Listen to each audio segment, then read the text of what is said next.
Maintenant, c'est l'heure de l'invité sur la télévision Burkina Info. À ce titre est présent sur notre plateau M. Alidou Ouedraogo, le secrétaire permanent sur le rapport 2013 de l'initiative pour la transparence des industries extractives ITIE. Bonjour monsieur et bienvenue sur ce plateau. Bonjour madame. On se rappelle bien en 2010, le Burkina Faso connaissait un boom minier et vous venez juste à l'instant de rendre public le rapport 2013. Déjà, pourquoi ce retard? Pourquoi avoir rendu public ce rapport 2013 en 2016? Merci madame et merci à la chaîne Burkina Info de nous avoir associés à la dissémination du rapport 2013 de l'ITIE. Alors, pour revenir à votre préoccupation, le décalage de 3 ans, c'est-à-dire faire sortir le rapport 2013 en 2016, est essentiellement dû à la situation que nous avons connue en 2015, parce que le rapport est produit par un administrateur indépendant, un consultant international, et qui a été recruté courant le premier deuxième trimestre 2015. Quand il a fait sa première mission au Burkina, il a collecté les données, il a fait sortir le rapport de cadrage. Et quand il devait poursuivre les investigations, le Burkina est rentré dans le cycle du coup d'État. Et après le cycle du coup d'État, il y a eu les élections. Donc le Burkina était un peu classé comme pays à haut risque pour certains pays. Donc ce qui a fait que le consultant a tardé, et à juste raison.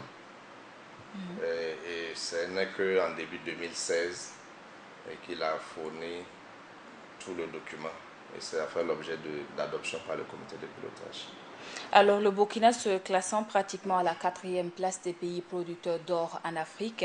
Alors, dites-nous quelle est la place, voire même la contribution du secteur minier au Burkina en matière d'emploi et au niveau du produit intérieur brut PIB. Ok, merci madame.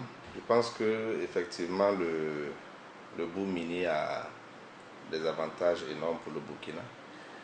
Alors, déjà en ce qui concerne les recettes, la contribution au budget national, nous voyons que pour l'année 2013, globalement 200 milliards de francs sont rentrés dans le budget de l'État. Et ça, c'est énorme. Et comme information aussi apportée à votre attention, l'or est devenu le premier produit d'exportation. Après le coton. Effectivement. Donc en termes de flux de devises, c'est l'élément assez important.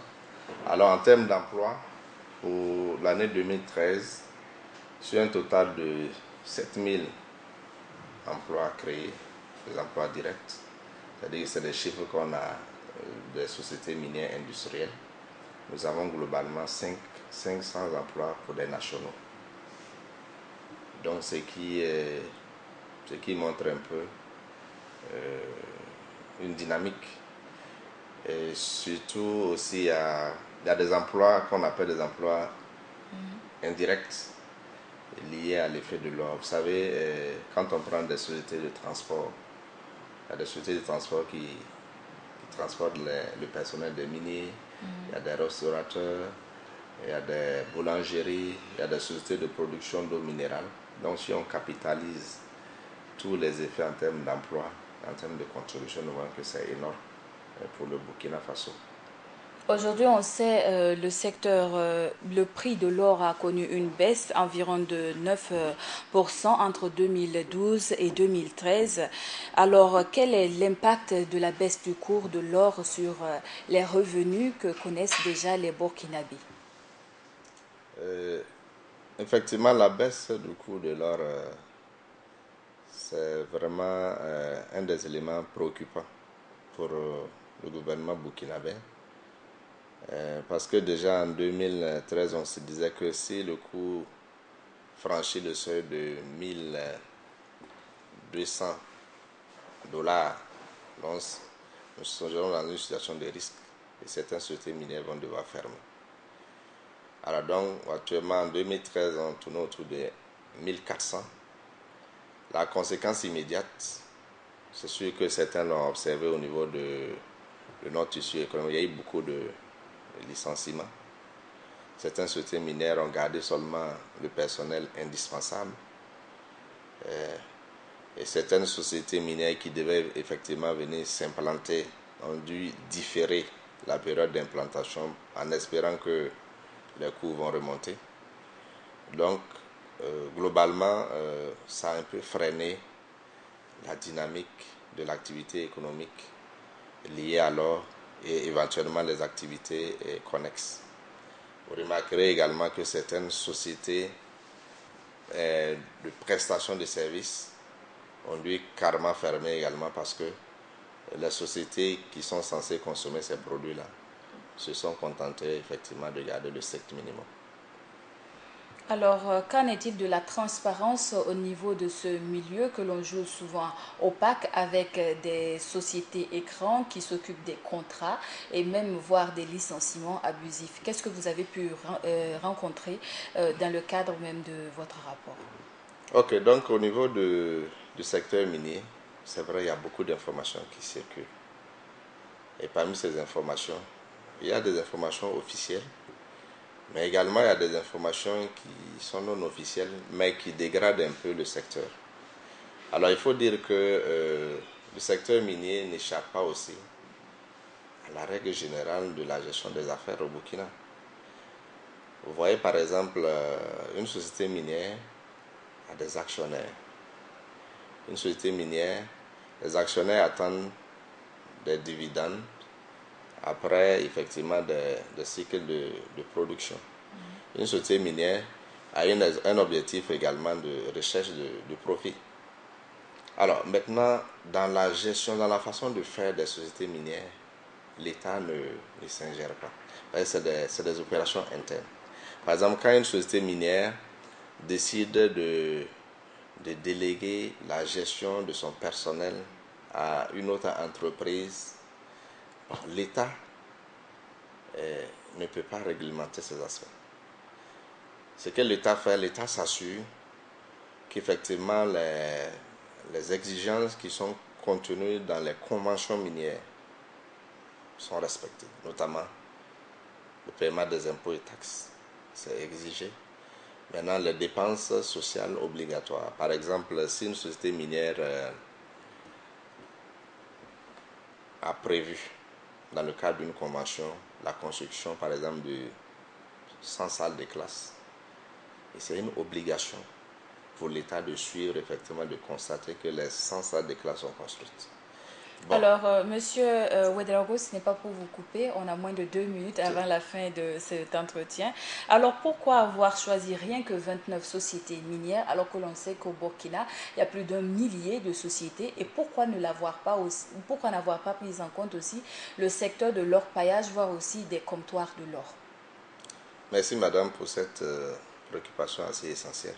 Alors 29 sociétés minières, ça c'est le nombre de sociétés que le comité de pilotage, qui est composé des 3 acteurs, société civile, société minière et puis gouvernement, a décidé de prendre en compte pour 2 critères essentiellement. Pour 2013, il fallait que toute entreprise devant faire partie du périmètre ait payé à l'État plus de 100 millions de francs CFA. C'est-à-dire que toute société qui n'a pas payé 100 millions de francs CFA n'est pas prise en compte. Et donc ça fait que les 29 sociétés minières qui ont été retenues, à elles seules, les paiements constituent pratiquement 98,5% de l'ensemble des paiements. Donc on a vu que les 1,5%, c'est marginal. Si on devait prendre en compte des centaines de sociétés minières, en fait c'est dépenser beaucoup d'énergie pour effectivement peu de résultats. Donc le comité de pilotage a retenu les 29 sociétés minières. Et je rappelle que ce sont des sociétés industrielles. Et puis 2 comptoirs d'achat. Alors, une dernière question avant de mettre fin à cet entretien. Quelles sont les différentes recommandations que vous avez pu formuler à l'endroit de l'État, voire même de ces sociétés extractives? Alors, les principales recommandations portent principalement sur davantage de transparence. vous voyez que au niveau des sociétés minières, elles font référence à des transitaires pour les actes de déclaration en douane.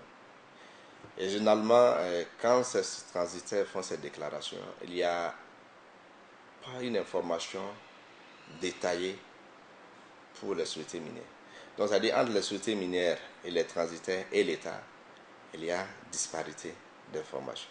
Donc, la recommandation, c'est désormais que les transitaires mettent le détail des informations qu'elles ont réalisées au profit des sociétés minières à la disposition des sociétés minières qui vont les transmettre au moment opportun à l'administrateur indépendant.